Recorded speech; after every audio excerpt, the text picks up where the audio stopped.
Já penúltima lição, hein? Oh. Nossa, como passou rápido, gente. É isso porque vocês acham que acaba, né? Mas não acaba nunca.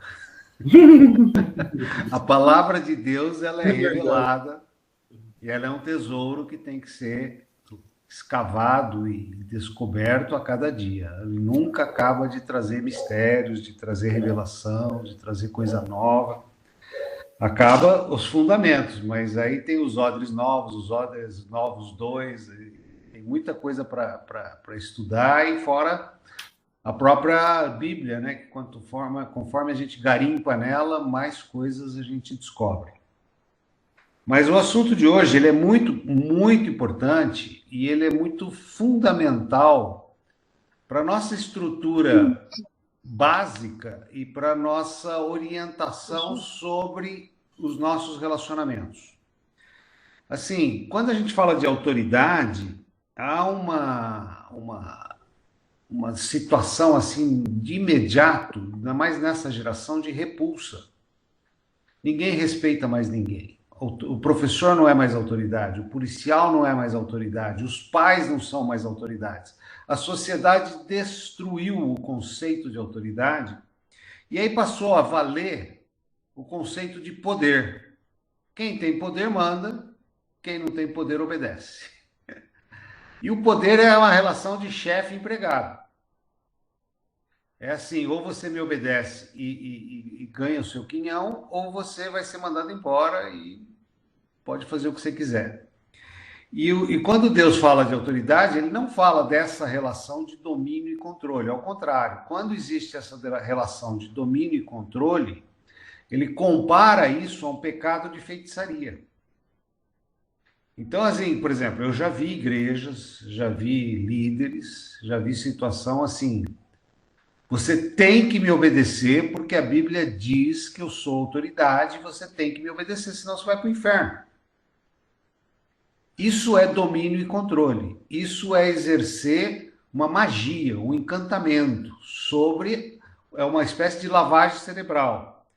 Ou aquele marido que fala assim: não, você tem que me obedecer porque a Bíblia manda você obedecer ao marido. Só que ele não tem nada de amor de Jesus no coração e ele está usando de um domínio e controle que é pecado. A Bíblia condena essa atitude.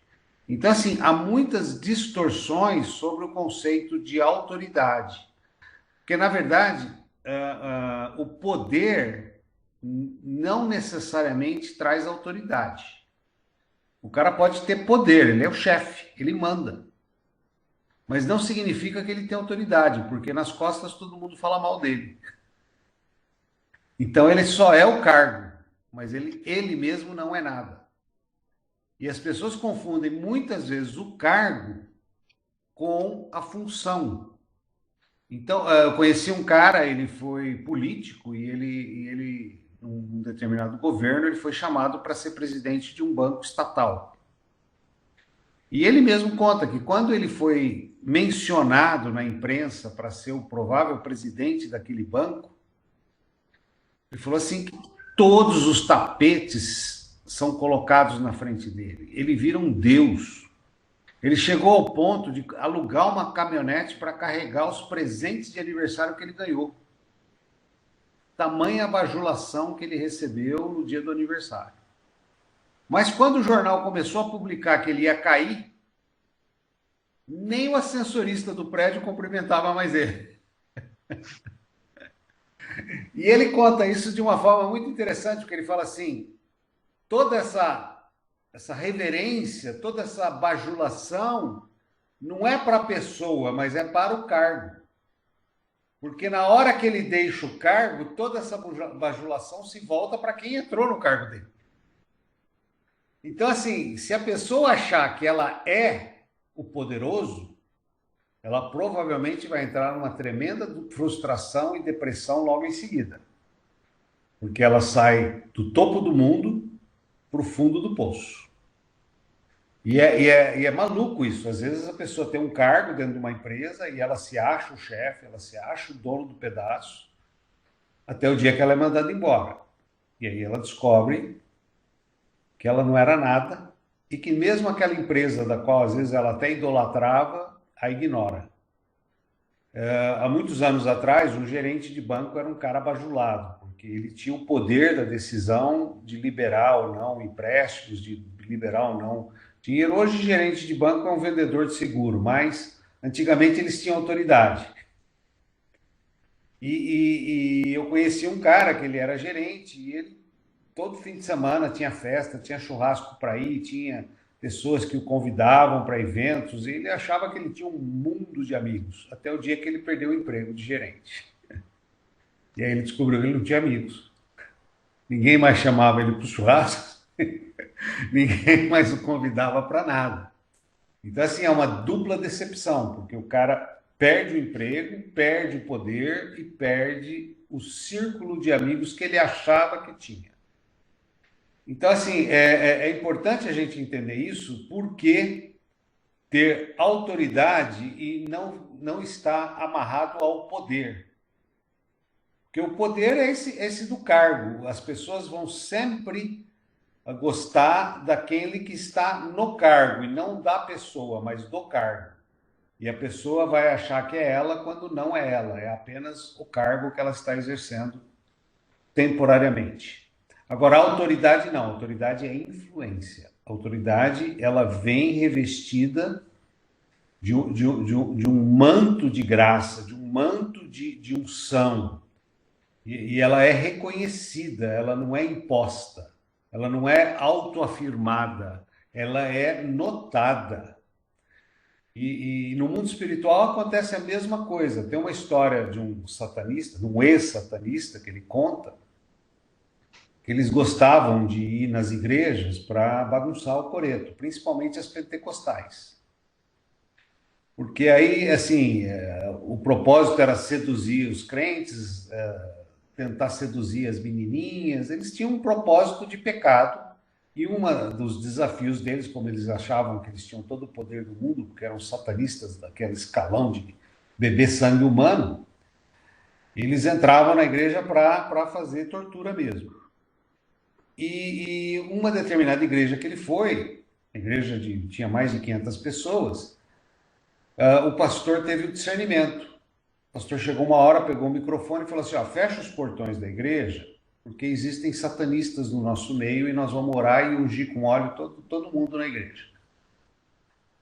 Aí ele e os amigos ficaram apavorados, falou: vixe, descobriram a gente, estamos ferrados. Olha só, eles já sabem que a unção com óleo é fogo puro. Mas aí eles, no desespero, começaram a invocar alguns demônios que eles encontraram ali também, e um dos demônios falou para eles: fica tranquilo, o pastor não dá conta de orar com todo mundo, ele vai chamar os obreiros. E aí, aquele obreiro lá, o demônio até indicou, ele está em pecado, a unção dele não vale nada, então vocês vão na fila dele. Porque ele é um desviado. Ou seja, o poder dele se esvaiu porque ele servia ao pecado. E o diabo sabe disso. Então, assim, quando a gente fala de autoridade, a gente tem que tomar cuidado. Não é porque a pessoa tem autoridade, ou é chefe, ou alguma coisa, que ela tem autoridade. A autoridade é algo que é reconhecido, é percebível, é natural. Por exemplo, o Kelson é autoridade na minha vida, mas eu escolhi o Kelson, eu me submeto ao Kelson. E Deus tocou o meu coração e colocou ele como autoridade. Então, o Kelson não erra? Lógico que erra. Mas Deus me colocou debaixo da cobertura dele. E essa cobertura é como um guarda-chuva para a minha vida. E eu me sinto muito bem. Ele pode falar alguma coisa assim: ó, eu gostaria que você fizesse isso. E eu não estou com vontade, não quero fazer, mas pelo entendimento que eu tenho que ele é uma autoridade instituída por Deus, eu posso até estar certo e não querer fazer, mas eu obedeço. Porque eu acho que há muito mais bênção na obediência de uma autoridade reconhecida do que simplesmente um comando de domínio e controle. Então, assim, é importante entender que existe A autoridade ela tem que existir por influência. Eu lembro uma igreja que eu frequentei, que num determinado momento eu comecei a questionar algumas coisas da igreja que eu não estava alinhado com o avivamento que eu estava passando. E aí o pastor tentava contra-argumentar algumas coisas e aquela história de réplica e tréplica, né? Aí quando ele não tinha muita paciência, ele falou assim: "Ô, irmão, eu sou autoridade aqui. Quem decide sou eu." Aí quando eu vi esse tipo de argumento, porque na verdade quem é autoridade, ele não precisa dizer que ele é autoridade, ela é reconhecida. E a hora que ele tem que dizer que ele é autoridade, ele já deixou de ser autoridade. Porque ela já deixou de ser reconhecida. E é interessante isso, porque também a gente tem que tomar cuidado, e a gente vai estudar aqui logo em seguida, porque você tem a desobediência à autoridade e a rebelião à autoridade. Então, tudo bem, então ele é autoridade, eu não vou fazer mais nada, eu vou ficar quietinho, eu vou ser uma ovelha muda que vai chegar na igreja, vai assistir o culto e vou embora, eu troquei a missa pelo culto, agora eu vou continuar só como uma ovelhinha na igreja. Teoricamente, se eu conseguisse fazer isso, se alguma pessoa que está meio descontente com alguma direção, ela consegue ser essa ovelhinha muda, tudo bem. O problema é que você não fica uma ovelha muda, você começa a ser um fermento. Você vai falar mal da igreja para aquelas pessoas que estão ao seu lado. Então aí você pode fazer algo pior do que ser, eu estou sendo submisso à autoridade. Não, você está sendo rebelde, você está levando as pessoas a uma rebeldia. Você tá incentivando um movimento de rebelião. À medida que você começa a se queixar para um e para outro. Então, assim, a melhor solução, e aconteceu no meu caso, foi pedir para que o pastor me ungisse e me enviasse para que eu tivesse livre para buscar uma outra autoridade sobre a minha vida. Porque a partir daquele momento eu já não me sentia mais com cobertura, eu me sentia descoberto. E é difícil isso, mas o pastor abençoa, o pastor, assim, ele entende que esse é o melhor caminho do que você ficar lá dentro falando mal dele. O Kelson às vezes até brinca, tem gente que me almoça e me janta aqui, né? Ou seja, junta as pessoas só para falar mal dos líderes, né? Então isso também é um perigo, a gente não pode cair nessa. Autoridade espiritual, autoridade colocada, são autoridades que a gente tem reverência, eles têm influência e a gente reconhece essa autoridade. E ela só é dada a pessoas obedientes à palavra de Deus. Por isso que às vezes um líder, quando ele tem um desvio de conduta muito pesado, ele é colocado de lado até ser restaurado, até ser recuperado, reconstruído daquele incidente da qual ele acabou se envolvendo e se desviou. Isso também não significa que a gente vai enfiar o pé e jogar ele no abismo, não. Todo arrependimento é bem recebido por Deus. Então, uma pessoa que pode ter desviado, pode ter caído, há um arrependimento, ele tem um processo de restauração, um processo de reconstrução, e dependendo do processo, ele é restituído a sua posição. Tá? Isso às vezes as pessoas não entendem muito bem, mas é muito importante. Tá? Sempre entendendo que a soberania é de Deus e não dos homens. Tá? Aqui no livro, nós estamos hoje na lição 17, na página 93. Ele começa falando que Deus governa todas as coisas, Deus é a autoridade máxima, Deus é o Criador, Deus é o Senhor de tudo. Então, contra Deus não há nada. A gente lê na Bíblia, vê que Lúcifer tentou uma rebelião nos céus e se deu mal. Porque ele é a autoridade máxima. Não há nada que possa ir acima dele ou contra ele ou qualquer coisa. E é interessante que quando você tem essa referência de Deus, e ele coloca que a rebelião e a desobediência são duas coisas diferentes. A rebelião é quando você quer destituir o cargo da pessoa. Lúcifer quis ser igual a Deus, ele quis tomar o cargo de Deus. E a desobediência é o não atender a uma direção de Deus. É um pecado, é um ato que você não foi conforme a uma direção, mas não foi uma ação contra ele, foi uma ação contra um princípio. E isso é louco, porque quando você age contra ele,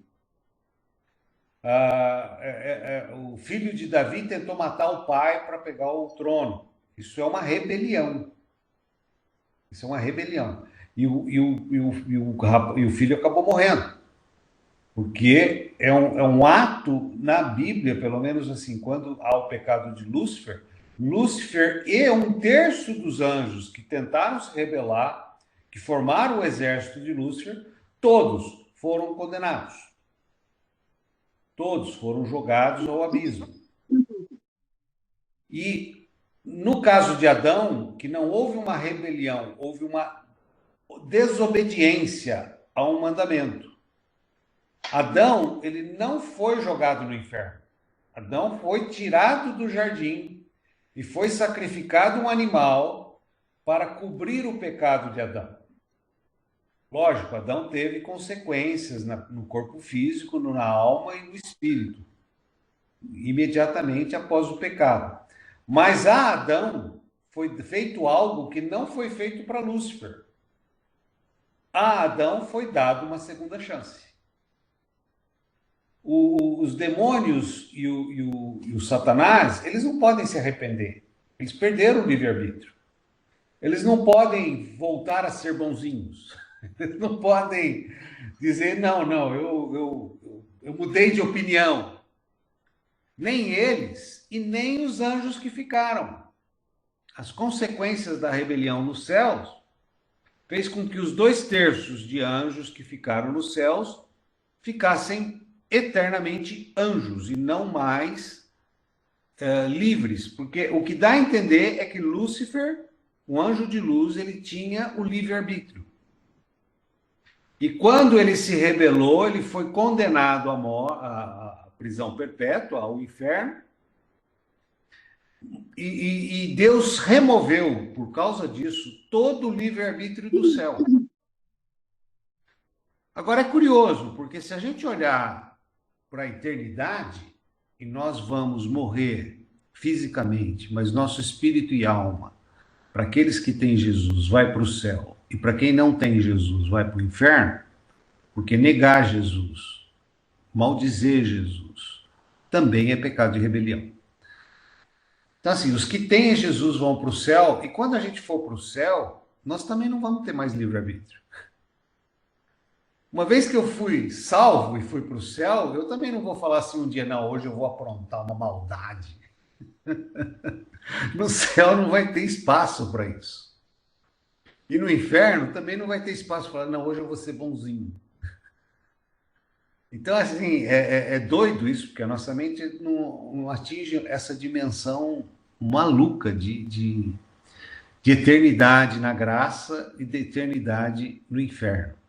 Mas se a gente olhar os demônios e olhar os anjos e olhar a promessa de Deus eterna para as nossas vidas, começa a fazer algum sentido. Você imagina se Adão tivesse tido um pecado de rebelião? Ele teria destruído a humanidade. A humanidade hoje, ela é uma humanidade caída, mas ela foi dada a ela uma segunda chance porque Deus é um Deus de amor e porque Adão não pecou na rebelião, Adão pecou na desobediência. Então, Deus, como é um Deus de amor, ele é um Deus que perdoa. E por isso que João Batista, quando vem falar de Jesus, ele fala do arrependimento. Arrependei-vos, arrependei-vos, arrependei-vos. Porque o arrependimento gera a restituição e a condição de resgate de volta ao Éden, de volta a ser filho, de volta a ter vida eterna com Deus. Estou tentando dar um entendimento de um negócio bem complicado, mas O que é interessante é que quando a gente desobedece, vamos dizer assim, que é um escorregão, é uma pisada na banana, é um pecado que a gente cometeu por acaso, não é uma rotina, não é um costume, não é um vício. E a gente se arrepende, Deus perdoa. Mas se eu cometer um pecado de rebelião contra Deus, eu corro o risco de uma condenação eterna.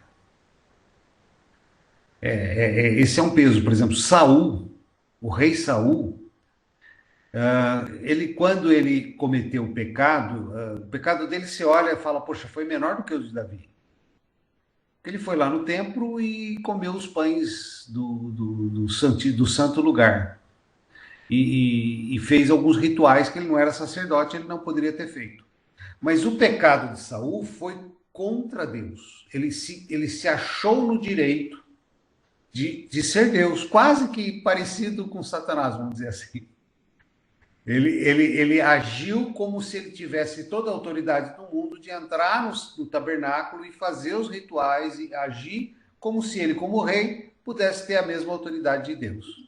Diferente de Davi, que o Davi desobedeceu o não adulterarás, ele desobedeceu o mandamento e não matarás, outro mandamento, e ele cometeu o adultério e ele cometeu o assassinato, e ele se arrependeu e foi restituído. Mas assim, quando você olha aquilo, parece que o pecado de Davi foi muito maior do que o de Saul. Mas uma coisa é a desobediência, outra coisa é a rebelião contra Deus. Maluco isso, né? Quando você olha Judas, que vendeu Jesus, é um pecado de rebelião. Ele afrontou contra Deus, ele matou o filho de Deus, ele levou o filho de Deus ao sacrifício. Quando você olha Pedro, que negou a Jesus e se arrependeu. Quer dizer, o pecado de Pedro é uma desobediência. Ele ficou ali naquela situação vergonhosa, assim, o crente secreto, né? O cara que trabalha na empresa e ele esconde a Bíblia para ninguém saber que ele é crente. É um pecado? É um pecado, mas é uma desobediência, é uma falta de postura, de ele assumir, porque ele estava preocupado com a perseguição. Na verdade, a gente percebe em Pedro que o Pedro, apesar de ter andado com Jesus 3 anos e meio e ser um dos escolhidos dele, em todas as situações privilegiadas, estava Tiago, João e Pedro. E assim, ele só se converteu depois da ressurreição de Jesus. Ele foi realmente se converter quando Jesus confronta ele 3 vezes: você me ama, você me ama. E aí ele dá uma tarefa: apacenta as minhas ovelhas. Porque ele ainda era um cara muito inseguro, muito imaturo, muito ainda envolvido por circunstâncias. E isso vem da intimidade. Aí quando você vê que Pedro verdadeiramente se converte, aí é uma mudança radical na forma de ele agir, na forma de ele falar, na forma de ele evangelizar, ele começa a manifestar poder e tudo mais, começa a fluir na vida dele. E é esse o propósito. Então, quando eu tenho temor a Deus, e temor é diferente de medo. O temor faz com que eu me afaste do pecado e fique mais perto de Deus. Porque eu tenho temor de pecar e perder a comunhão com Deus. O medo, eu me afasto de Deus e me junto ao pecado. E o medo é um perigo. Se você perceber, quando Adão pecou, ele teve alguns sintomas de coisas ruins. E que esses sintomas são sintomas que perdem a autoridade. Ele teve medo, ele teve vergonha da nudez dele, e ele teve o espírito de orfandade. O espírito de orfandade é o cara que fica órfão, tudo que ele faz tem preço, tudo que ele faz é contrapartida, tem um sentimento de culpa enorme, está sempre negociando tudo. Então, assim, esses sentimentos todos vieram para Adão após o pecado.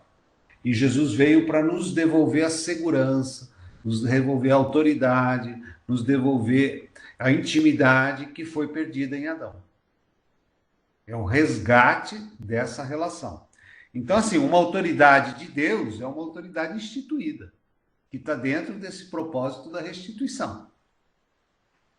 Deu para entender? E o próprio Jesus, quando confrontado com o diabo, ele venceu o diabo pela palavra de Deus. Ele usou a Bíblia para confrontar o diabo. Então, assim, não podemos deixar o diabo nos dominar, tá? Até o último livro do Velho Testamento, que é Malaquias, quando Deus dá uma segunda chance para Adão, que ele teve... Adão, quando ele pecou, o Espírito Santo adormeceu, o espírito humano adormeceu, a alma se perturbou e o corpo passou a envelhecer. Então, essas são 3 consequências da morte de Adão. Mas ele teve uma segunda chance de resgate. Logo com Adão, Deus sacrifica um animal para vesti-lo, para cobrir a vergonha dele. Começa a trabalhar essa questão da alma perturbada. E essa questão do sacrifício de animais, ou o sangue de animais, para cobrir pecados, foi instituído por Deus. Então, até Malaquias, os pecados eles eram cobertos por um sangue. Então, o tabernáculo tinha o altar do sacrifício, eles sacrificavam ovelhas, animais, bois, pombas e tal, para cobrir o pecado. Esse sangue ele era usado para cobrir o pecado. Depois de Jesus, que ele foi o cordeiro, ele foi o sacrifício, ele foi o sangue final, a gente já não cobre mais pecado, mas Deus passa a remover pecados, porque o poder do sangue de Jesus, santo, sem pecado, ele não remove apenas, ele não cobre apenas, ele remove, ou seja, não há mais acusação, não há mais pecado para todo aquele que se arrepende. Aliás, eu fico pensando o que aconteceria se Adão se arrependesse. Porque fora o pecado da desobediência de Adão, ele cometeu um segundo pecado. E aí a gente vê como Deus é misericordioso. Ele não se arrepende, ele joga a culpa no outro. E a gente ama fazer isso. Nossa, como a gente gosta de jogar. É tão gostoso. Você fala, não, mas fulano que errou, não foi eu. Em construção civil, eu como sou arquiteto, o arquiteto nem sempre está na obra, ele é o culpado de tudo, né? Porque todo mundo tem que jogar a culpa em alguém. Como o arquiteto não está lá, então é sempre do arquiteto. Aí quando o cara te liga, ele já liga xingando, ele já liga dizendo que eu errei, que o projeto estava errado, que não fiz aquilo que devia fazer, que não sei o que não sei o que lá. Aí você tem que falar, peraí, calma aí, vamos ver, vamos não sei o que, tal. Aí ele fica bravo, aí você dá um tempo, aí você vai ver o projeto, você fala, escuta, abre a folha tal, vê o que está desenhado no canto tal. Aí, ó, tem o P1, tem o P2, que é o pilar 1, pilar 2, olha a ferragem dele, olha o desenho dele, tá tudo aí. Mas, assim, as pessoas, naturalmente, elas vão jogar a culpa no outro. E eu poderia receber isso e falar, não, o engenheiro é que errou. A gente gosta disso, ninguém gosta de assumir culpa. E esse é um erro. Para quem é filho de Deus, uma das atividades mais assim legal da restauração dessa posição de filho e restaura a autoridade é que a gente também deixa de ser frágil, deixa de ficar nesse espírito de órfão, de sempre ficar jogando a culpa nos outros, sempre ficar justificando, sempre achar que é culpa do governo, sempre achar que é culpa dos amigos, da família, sempre alguém dos colegas de trabalho, sempre está querendo se esquivar da responsabilidade. E quem assume responsabilidade, normalmente, deixa as pessoas constrangidas. Teve um político aí, um dos piores que eu conheci, e ele era sagaz, ele era muito malandro. E ele foi líder, teve cargos grandes na política e tal. E uma vez ele fez o sucessor dele, né? O sucessor dele foi um desastre, foi denunciado por roubo, pegaram um monte de coisa. E na época do sucessor ele falou, não, se ele for um mau governo, eu nunca mais vou me candidatar à política. E aí veio a eleição, ele se candidatou. Aí as pessoas, mas você falou que você nunca mais ia se candidatar à política? Como que você se candidata? Você não tem palavra? Ele falou, não, eu errei. e eu quero consertar meu erro. E a melhor maneira de eu consertar meu erro é eu voltando para o cargo. Ou seja, a pessoa falar publicamente, eu errei, era algo impensável para um líder. Era algo assim, jamais um líder ia assumir um erro. E quando ele fez isso, eu achei interessante porque o repórter ele ficou até meio gago, porque não era uma resposta que ele esperava de um líder. Não, eu errei. Você está certo, eu errei. E é curiosíssimo. Eu tenho um dos meus filhos, né? Um determinado dia chegou com. Como é que foi a história? Ah, ele chegou apavorado, porque ele saiu bateu o sinal e ele é proibido de ir no parquinho depois que acaba as aulas. E ele e os amigos foram no parquinho. E eles estavam ali no parquinho e a professora passou. E ele chegou em casa transtornado porque ele acha que a professora viu ele. E ele estava apavorado, porque ele estava até com medo de ir na escola, que a professora ia chamar para a diretoria e que ele ia levar maior sabão e tal. Mas ele, quando chegou em casa, e não falou isso, ele estava tenso, estava nervoso. E a gente não sabia o que tinha acontecido, só sabia que ele não estava muito normal, ele estava meio estressado, meio irritado e tal. Aí, não sei se foi eu ou a Silvia, teve uma sensibilidade de perceber que ele não estava bem, a gente começou a conversar, e aí chegou uma hora que ele abriu o coração. Não, ele não abriu o coração, ele começou a jogar a culpa nos amigos. Não, porque meus amigos, eles queriam ir para o parquinho, eu não queria. Começa a conversa assim. Aí eu acabei indo com eles. Aí a primeira lição, filho, você não foi forçado aí. Você não foi obrigado aí. Ninguém te arrastou para dentro do parquinho. Então para. Você foi porque você quis. Você foi porque você achou a ideia legal. Para de jogar a culpa nos outros. Não, eu falei, para. E assim, desde pequeno tentando incutir nele que você errou. E aí, mas a professora pode mandar a gente para a diretoria, não sei o que. Eu falei, então, se ela te chamar, o que você vai falar para ela? Ah, que os meus amigos. Não, filho, de novo, vamos voltar lá atrás. Aí eu precisei, assim, tentar ensinar ele devia ter uns 5 anos, 4 anos, como proceder. E aí, assim, a gente ficou quase que meia hora ensaiando. Falei, você vai falar assim, tia, eu errei. Me perdoa? Não vou fazer mais isso. Cara, você já imaginou uma professora, deve ter os seus 30 e poucos anos, ouvir de uma criança um negócio desse? Eu fiquei assim, aí, e ele errava várias vezes, a gente treinou umas 10 vezes para ele falar isso. E eu fiquei imaginando o que queria acontecer na hora que ele falasse isso. Porque a natureza humana, ela nunca espera isso, principalmente uma criança.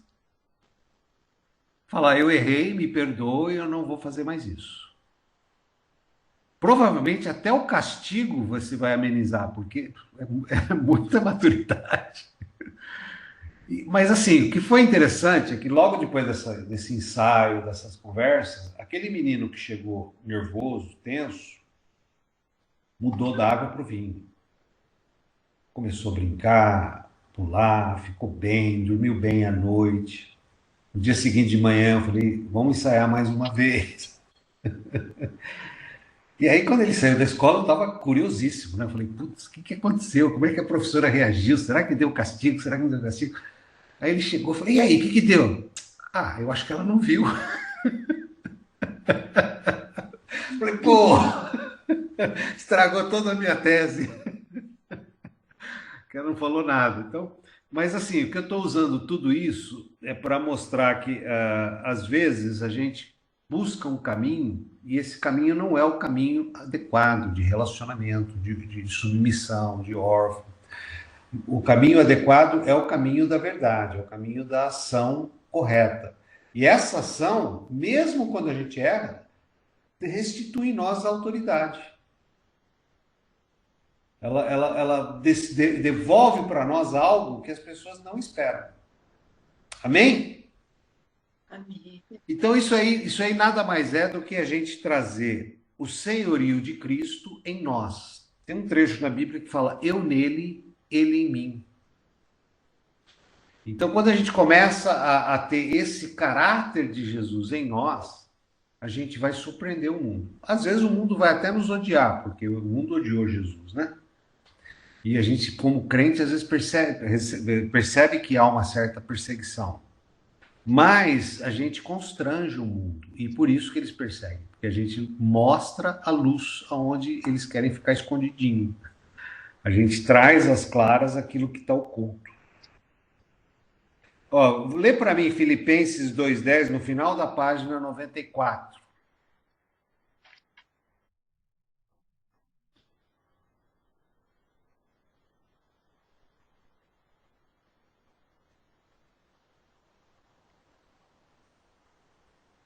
Quer que eu fale? Amém? Vou ler? Quer ler? Pode ler. Não. O nome de Jesus, para aquele que o nome de Jesus se dobre todo o joelho dos que estão no céu e na terra e debaixo da terra. Isso é o senhorio de Cristo, quer dizer, ele é o Senhor e que todo joelho se dobrará e toda língua confessará, porque ele é o Senhor. Então, que todo joelho se dobre para Jesus dos céus e na terra. Então, assim, enquanto a gente tem livre-arbítrio, a gente tem que fazer isso liberalmente. E isso é fantástico, porque isso é um treinamento para a eternidade. E isso é maravilhoso. Quando a gente não tiver mais livre-arbítrio, a gente vai fazer isso naturalmente. Então, é gostoso a gente já provar dessa divindade na Terra, né? E a gente pode fazer isso simplesmente adorando a Ele, que é o Senhor, Ele é a autoridade maior. Tá? E aí, lembrando o item 4, que a autoridade não é domínio, não é controle, mas sim influência. Então, assim, pais, autoridades civis, patrão, líderes espirituais, pastores, policial, autoridades políticas, nós temos professores, nós temos obrigação de reverenciar, obrigação de reconhecer a autoridade. Eu posso não gostar deles, mas eles são autoridade. Eu posso até... Minha filha uma vez veio com uma historinha que o professor perseguia ela. E o professor estava dando nota baixa para ela. E coitados dos meus filhos, eu nunca fui muito mole. E essa filha especificamente, ela era muito briguenta, ela era muito cheia de achar que sabia das coisas. Eu falei, filha, não deve ser bem isso, você é petulante, você deve ter desafiado o professor, ou respondido para ele, ou feito alguma coisa que desagradou ele, e é claro, ele criou uma implicância com você. Mas você tem que mudar a sua maneira de ser. Porque ele me deu uma nota baixa e eu fui bem. Eu falei, então, pode até ser que ele errou por estar chateado com alguma coisa que você fez. Então, a partir de agora, se policia mais. E outra, se está com raiva dele, está na hora de você mudar esse conceito. Será que ele é tão ruim assim? Porque a gente tem essa tendência, né? Quando você não gosta de alguma coisa, você acaba tendo raiva daquela pessoa. Então, na verdade, quando a gente tem que amar. Então, ter Cristo no coração não é tão simples assim. E quando a gente fala de autoridade, é importante reverenciar a autoridade. E existe, assim, e o amor nosso não é só pela autoridade, o amor nosso tem que ser por todas as pessoas. E um bom teste para essa posição de autoridade, para essa posição de submissão à autoridade, que eu acho que a gente tem que aprender, os invisíveis. Por exemplo, você entra num shopping e tem uma faxineira, e ela vem justamente varrer o chão aonde você está sentado, né? E aí a gente fica até bravo. Mas ninguém fala um bom dia para uma faxineira, né? Porque ela é uma invisível, ela é uniformizada. Você vai no banco, tem o segurança ali, olhando a porta giratória. Mas parece que ele não existe. Ele não é pessoa. Você passa por ele, você não fala bom dia, você não fala boa tarde, você não o considera gente. E ele está acostumado com isso, porque quando você fala bom dia, ele até se surpreende. E ele responde, assim, você percebe que ele põe um sorriso no lábio. Porque poucas pessoas falam bom dia para ele, porque ele é um invisível. E ele é o segurança daquele lugar. Então a gente tem que, nesse exercício de honrar as autoridades, a gente tem que aprender a honrar os invisíveis. O gari. São pessoas invisíveis para muita gente, que eles costumam dizer os uniformizados, né? Uniformizado parece que é uniforme, não é pessoa. É aquele exército de gari limpando a rua e tal, e você não tá nem aí com eles, né? Assim, por último, né? Não, por último não, ainda é o quinto, a submissão. Essa palavra submissão, ela é muito questionada, principalmente nos casamentos, quando o pastor fala, mulheres, submetei-vos aos vossos maridos, o pessoal arrepia e acha que isso é um absurdo e tal. Mas a submissão é estar debaixo de uma missão. Então, por exemplo, numa igreja, eu me submeto à autoridade do pastor. Eu estou debaixo de uma missão. Qual é a missão? A missão é o propósito eterno de Deus, é ter muitos filhos semelhantes a Jesus. A gente acabou de falar do senhorio de Cristo. Ele é o cabeça, ele é o Senhor, ele é a nossa referência, ele é o nosso alvo, ele é o nosso propósito, ele é a nossa direção, ele é a nossa herança, ele é aquele da qual eu tenho que ter intimidade. Então, a autoridade de Deus sobre a minha vida, ela está debaixo de uma missão que vem de Deus para o pastor para mim. Se o pastor se desviou da missão, se ele chega para mim, tapinha nas costas e fala, ô irmão, vamos tomar uma pinguinha lá no boteco? Ele não está debaixo da direção de Deus. Ele está debaixo da direção carnal. Então, neste caso, desobedecer não é ser insubmisso, porque eu estou debaixo da missão de ser igual a Jesus. Como ele se desviou, eu continuo embaixo da missão. Como ele se desviou, eu não vou obedecê-lo. E isso agrada a Deus, porque eu não estou num domínio e controle, eu estou numa influência da graça de Deus. O marido que quer uma esposa submissa, se ele sair desse canal, ela não tem que obedecer a ele, não, de jeito nenhum. O cara pega a mulher, bota um vídeo lá e manda ela fazer igual porque ele quer, e senão ele vai querer pular cerca. Cara, se aquilo não agrada a Deus, sinto, choro e lamento. Ele saiu da missão e a mulher não tem que obedecer. E vice-versa. O pai pega um filho com 13 anos e quer levar para tomar uma bebida alcoólica, se o filho tem Cristo, ele não vai. Ah, mas o pai é autoridade. Ele é uma autoridade para trazer um filho sobre uma missão. Se ele saiu da missão, o filho continua na missão. O filho vai abençoar mais o pai se mantendo na missão do que obedecendo. Olha que doideira. Pô, então tem casos que a desobediência é correta? Sim, nesse caso específico, sim. Porque você está obedecendo a Deus e não a homens. E esse é o nosso propósito, ser semelhantes a Jesus. Olha que doideira. E a gente tem que entender isso. Tem que saber a direção espiritual de Deus. O Deus está assim, como autoridade sobre o homem como autoridade sobre a esposa como autoridade sobre os filhos, de todos eles numa linha direcionada a ser semelhante a Jesus. Se alguém aqui fugiu, para. Por exemplo, um filho drogado.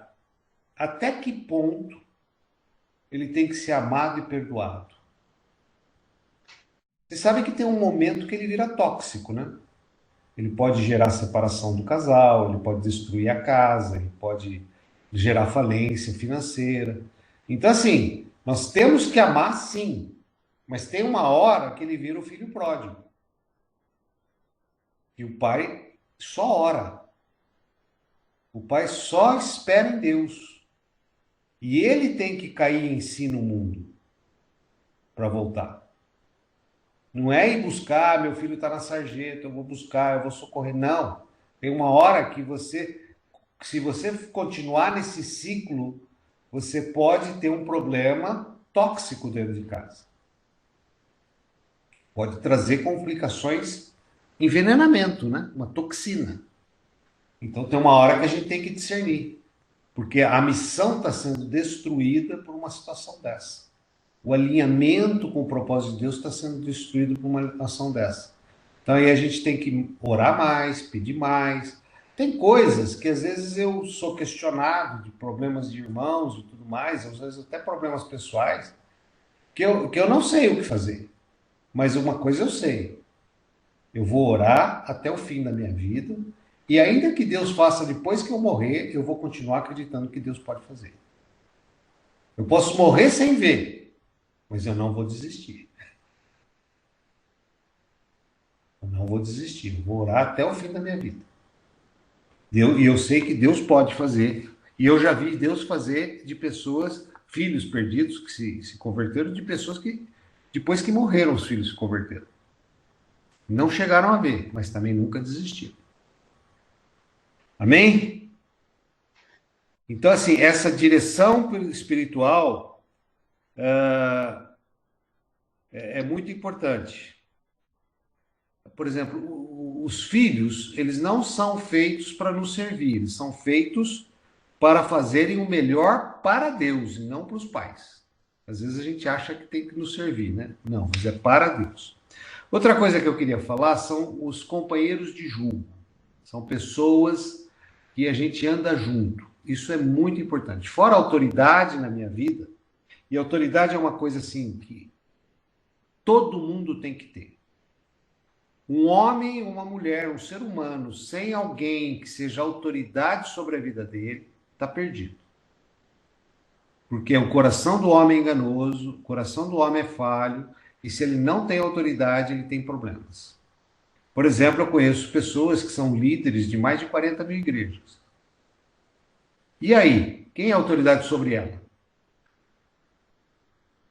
Quem que manda na vida dela? Quando ela chegou no topo, quando ela é o Papa. Aí tem que ter um concílio de papas. Então, essa pessoa, eu conheço 3 ou 4 pessoas que têm esse nível de liderança. Minha filha está no ministério lá da Heidi Baker. A Heidi Baker tem umas 20 mil igrejas que submete a ela. O Bill Johnson, da Bethel Church, inclusive a esposa dele faleceu hoje. O Bill Johnson também deve ter umas 20, 30 mil igrejas debaixo da liderança dele.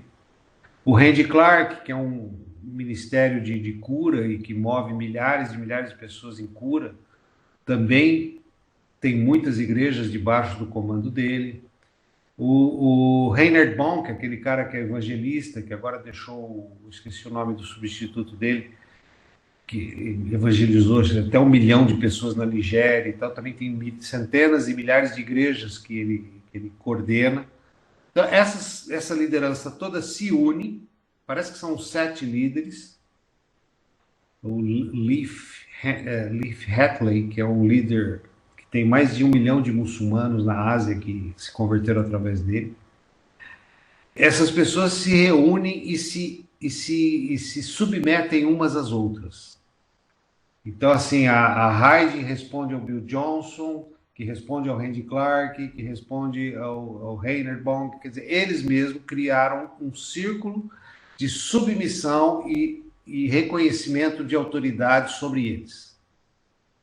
E assim, eu lembro de alguns casos, porque teve uma época que eu me envolvi com esse grupo, que um deles estava em vias de separação no casamento. Todo o grupo se mobilizou, intercessão, oração e direção. E ele se submeteu e obedeceu. E salvou o casamento dele. Hoje um dos filhos é líder, hoje tem frutos enormes desse processo, mas na época foi assim, um abalo, porque, poxa, vamos cuidar desse nosso líder aqui que está com problema. E é interessante porque as igrejas de um não tem nada a ver com as igrejas do outro. Mas eles se autoprotegem nessa cobertura de autoridade. Então, assim, se a pessoa não tem autoridade, vê um profetão na igreja e você perguntar para ele assim: quem é autoridade na sua vida? Não, eu sou independente. Deus fala comigo direto. Cara, sai fora. Sai fora, porque por mais intimidade com Deus que o homem tem, o coração do homem é enganoso. E se ele não tem cobertura, ele está no limbo. E nós a mesma coisa. Eu preciso de cobertura na minha vida, eu preciso de gente para acompanhar a minha vida, eu tenho que ter alguém que eu preste conta. Porque desvios de conduta todos nós temos. Então é bom ter alguém que preste conta. Entre marido e mulher tem que prestar conta. Não existe, não pode ter segredos. Tem que rasgar o coração, tem que contar, tem que receber puxão de orelha, não tem jeito. Só que a relação de marido e mulher, eu costumo dizer que é mais uma relação de jugo. Jugo é aquela anca que põe dois bois. E aquela anca, ela dá mais força para o carro de boi, porque você coloca a força de dois bois do que um só. E aí aquele arado, ele vai mais fundo na terra e ele remove a terra de uma forma mais profunda e tem um resultado melhor no plantio. Mas para os dois bois andarem junto, eles têm que ser treinados. Porque assim, se você colocar aquela madeira no ombro de duas pessoas, se uma andar mais rápido que a outra, vai machucar as duas. Então, eles têm que aprender a andar no mesmo passo. A hora que um põe a perna direita para frente, o outro tem que pôr a perna direita para frente. Eles têm que estar numa sintonia. Então, o jugo é um negócio legal. Eu, por exemplo, tive muitos amigos de jugo na igreja. Pessoas que andaram junto comigo. Principalmente eu passei muita luta. Eu fiquei viúvo, minha mulher ficou doente, teve leucemia, veio a falecer. Eu fiquei 6 anos viúvo, casei de novo, problemas no novo casamento. Então, todo esse processo foi um processo muito dolorido. Tinha cobertura, mas eu tinha meus companheiros de jugo. Eu tinha dois amigos que uma vez por semana eu ia na casa deles orar. Eram as pessoas que a gente se alimentava e alimentava elas o tempo todo. Companheiro de jugo. Nenhum dos dois era autoridade sobre o outro, mas a gente andava junto. E tem mais força, resiste mais, o sulco vai mais profundo, a terra se remove mais, o resultado da colheita é maior. Então você tem uma porção de benefícios do jugo. Um outro fator do jugo mesmo, de autoridade e submissão, é que na Europa, em alguns lugares, eles usavam um touro grande, velho, para ensinar um touro novo. Então ele punha o jugo no mais velho e punha o jugo no mais novo. Então o mais velho dava o ritmo e o mais novo aprendia com o mais velho, porque ele, como sendo maior e mais forte, ele induz o outro e o outro acaba obedecendo, porque senão ele se machuca também. E aí ele vai aprendendo a dividir o jugo. A carga e o peso do jugo fica mais sobre o mais velho e menos sobre o mais novo, porque ele é mais forte, é maior, então ele carrega o peso maior. Isso aí é uma relação de cobertura, de pastor, de mentor, de mestre, de pessoas que você preste conta, como também a figura de Jesus com a gente. Ele é aquele que carrega o maior fardo, ele é aquele que carrega o maior peso. E a gente só tem que aprender a andar nas pisadas dele. Só tem que aprender a seguir os passos dele. Então é muito bonita essa figura. E isso também está ligado a essa submissão à autoridade, andar sob autoridade, ter autoridade. Então isso aí é muito, muito legal. Basicamente, do ensino é isso, tá? Fechando aqui na última folha, perguntas práticas, né? Você já enfrentou uma situação de obedecer a Deus em um ambiente hostil?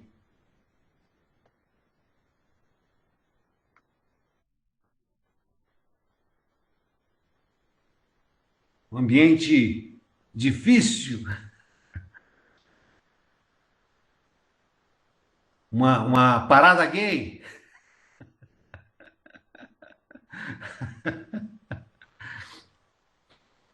No trabalho, muitas vezes no trabalho a gente tem um ambiente hostil ao crente. Piadinhas, situações desconfortáveis, festa de família. Ou só eu que tenho aquele cunhado que gosta de provocar? Nós temos vários ambientes hostis, Teve, né? uma época, pastor, eu trabalhava numa loja e ali todos eram católicos e só tinha eu e mais uma que não. E então a patroa chegava uma vez por semana, ela pegava uma água benta lá dela e vinha espirrava água benta em nós e fazia a oração dela lá. E eu não seguia a oração Sim. dela. Eu respeitava, ficava ali, ouvia, mas e na oração ela falava que, né, que para Deus perdoar aqueles que não estavam orando, que não estavam rezando, né? Que não estava ali junto. E aí teve uma vez que eu falei, mas eu não vou, porque ela fazia uma oração lá que falava, eu sou propriedade coisa vossa. Aí eu falei, eu não sou nada disso, eu sou de Jesus, né? E então sempre teve sabe, umas faíscas lá comigo por causa disso. Até que eu acabei saindo de lá, a loja quase que foi à falência também. Mas passei por umas situações bem delicadas Mas lá. você agiu certo. Às vezes tem que ficar em silêncio, porque o Sim, confronto não vai ajudar em nada. eu ficava em silêncio, ficava na minha, mas ela fazia questão de cutucar, entendeu? De Eu tinha um ficar. problema de festa de família, o pessoal bebia demais, e quando eu entrava na roda, vinham as provocações, né? Então, acho que vai passar sacolinha agora, e tudo era. Eu falava de coisas assim de homossexuais, só para provocar, para ver minha reação. E no começo eu caía, né? Depois de alguns anos, eu falei assim: quer saber? Eu não vou estragar a festa, porque eles também já estão exaltados e tal, eu vou servir. Aí eu não ficava mais nas rodinhas, eu ia lá na churrasqueira, eu pegava carne, pegava punha no prato, passava servindo, servia as pessoas. E aí, assim, as festas de família, para eu não ficar numa situação constrangedora, eu ficava servindo o tempo todo. Aí depois de alguns anos, assim, alguns parentes falaram, pô, o Elton é legal, eu não sei. Pô, lógico, eu parei de brigar e só servia. Mas assim, é sabedoria, é melhor do que ficar lá tentando e as pessoas não vão ouvir. É réplica, tréplica, nunca vai ter fim, a discussão aumenta, os caras já estão com a manguaça lá, beberam todas, e você quer discutir com bêbado, é o pior dos mundos, né? Então, assim, eu demorei para aprender isso, mas é isso aí. Qual a atitude diante das autoridades sobre a sua vida? Se você não tem, está na hora de ter. Como que você faz quando elas estão, elas estão com você? Respeitar, obedecer. Obedecer e respeitar, né? Obedecer e respeitar, se submeter. Submeter. Por exemplo, vamos supor que alguém me convide para pregar e eu vou lá para o Kelso. Normalmente, quando me convida, eu falo: preciso consultar meu pastor. Já acho estranho, porque eu sou pastor, né? Aí eu vou lá para o Kelso e falo: Kelso, me convidaram para ir em tal igreja e tal. Aí, se ele falar assim, vá, Deus te abençoe, eu vou. Se ele falar assim, não, eu preciso de você esse dia aqui, eu vou ligar para o cara e falar: eu não vou, Sim, porque eu tenho um compromisso. Amém. sim. E eu prefiro fazer isso porque eu sinto que se eu for com a benção dele, eu vou de guarda-chuva. Se eu Isso. for sem a benção dele, vai cair pedrada na minha cabeça. Então é melhor não ir. É. Como você exerce autoridade sobre os outros?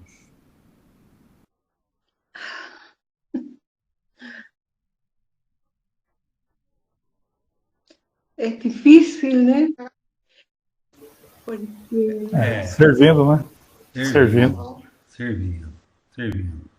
Sempre é o exemplo de Jesus, né? Que ele foi lavar os pés. Sempre servindo. Sempre servindo. Tá? A quarta, eu acho que tem a ver com esse companheiro de julgo, amigos, né? E por fim, aqui fala em João 13, né? Que é Jesus lavou os pés dos discípulos. Jesus era o Senhor, Jesus era a autoridade, mas ele servia. Ele servia e na função, naquela época, a mais baixa dentro da casa. Eu gosto, às vezes, quando o pessoal está no escritório, às vezes eu pergunto, vocês querem um café? E eu vou pegar o café. Não chama lá a mocinha para servir o café, mas eu vou pegar o café, eu sirvo o café. E às vezes a reunião nem é minha, mas eu vou lá e falo, vocês querem um café? E eu gosto de fazer isso. Eu acho que a gente tem que sempre treinar esse tipo de disposição, porque às vezes a gente vai perdendo, né, a sensibilidade, perdendo a noção, e isso é muito importante. E aí eu lembrei também, ia botar essa música do Davi Silva, que é aquela mulher que entrou lá no lugar onde Jesus estava ceando e quebrou um vaso de perfume nos pés dele e enxugou os pés dele com os cabelos dela, né? Então, essa posição de adoração, de humilhação, de ofertar, de dar, de servir, de entregar tudo que você tem, eu acho que esse é um verdadeiro líder. Sim. Esse é o verdadeiro líder. Aquele que se entrega por completo, que é o próprio Jesus que lavou os pés. Amém? Amém, pastor. Que fique claro isso, que autoridade é influência e não é poder. A gente reconhece as autoridades. Elas são naturalmente instituídas dentro do nosso conceito. A semana que vem será a última aula, vida devocional. Provavelmente vai ser eu mesmo. Não sei se o Eugênio vai querer trocar, mas pode ser eu como pode ser ele. Eu tenho disposição. Essa semana eu não podia, porque eu tinha o grupo familiar, mas eu dei férias de julho para o grupo familiar, então pude. Amém? Glória a Deus. Amém. Pai, nós te louvamos, ó Deus, e te bendizemos por esse tempo juntos. Amém, Jesus. E queremos realmente nos entregar, Pai. Aquela mulher, ela tinha esse vaso de perfume que valia, talvez era a coisa mais preciosa que ela tinha. Como aquela mulher que deu 2 moedinhas, Senhor, de oferta, que era tudo que ela tinha. Essa mulher tinha um coração tão grato a Jesus, que foi liberta, Senhor, de uma vida perdida para uma vida santa. E tudo que ela tinha não tinha mais valor a não ser servir a Ti, adorar a Ti, se curvar diante de Ti, se entregar inteiramente a Ti. Sim, Pai. E eu sei, Pai, que a hora que ela se entregou ali, Senhor, ela não só ungiu um corpo de Jesus que iria ser sacrificado, iria ser morto e ressuscitado, como ela também deve ter recebido ali, Senhor, esse boi maior, Pai. Esse boi mais forte, Pai. Que carrega o maior peso das nossas vidas, Pai. Que nos traz direção e rumo para os nossos propósitos, Pai. Que nos coloca no caminho certo, Senhor. Essa mulher saiu de uma vida perdida para uma vida santa, Pai. Saiu de um caminho errante para um caminho certo, Senhor. Por isso, Senhor, leva-nos nesse caminho, Pai. Amém. Queremos entregar tudo a Ti, Pai. Sim, Pai. Queremos, Senhor, realmente ser aquele que anda ao seu lado, Pai. E segue as Tuas pegadas, Pai. Não nos deixa, Senhor, andar sozinhos. Não nos deixa, Senhor, fazer aquilo que achamos que está certo. Coloca em nós um coração que busca a Ti, Senhor, e serve a Ti, Senhor, acima das circunstâncias. Amém. Acima do que achamos ou pensamos.